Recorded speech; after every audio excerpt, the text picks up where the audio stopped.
کسی کا گرمی کی وجہ سے چھوڑنا مجبوری ہے، حالانکہ صرف 2 بجے بیان کی گئی روزہ چھوڑنے کے لیے۔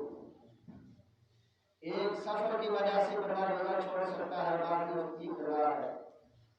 دوسرا بیماری کی وجہ سے بندہ روزہ چھوڑ سکتا ہے۔ اس کے علاوہ کوئی وجہ ایسی نہیں ہے جس کی وجہ سے روزہ چھوڑا جا سکے۔ اسلام اس بات کی قطعی اجازت نہیں دیتا،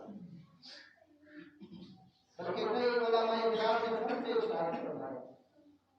فتویٰ پوچھا گیا ہے مفتی صاحب سے، چھوٹے بچے ہیں 10-12 سال کے، 14 سال کے، 2 سال پہلے تو گرمیوں میں روزے تھے، 2-3 سال پہلے فتویٰ پوچھا گیا۔ بچے اسکول پڑھنے جاتے ہیں، بچوں کے پیپر ہو رہے ہیں، 9th کے 10th کے 11ویں 12ویں کے پیپر ہیں۔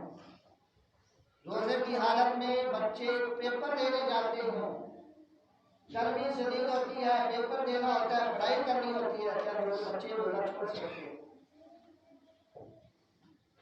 وہ بچے جو بلوغت کو پہنچ چکے ہیں، 12-14 سال کے ہیں، کیا وہ روزہ چھوڑ سکتے ہیں؟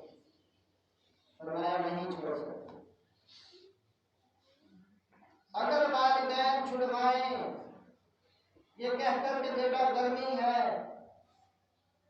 آپ نہیں رکھ سکتے، مشکل ہوگی، تو والدین گناہگار ہوں گے، انہیں کی سے دور کر دیں۔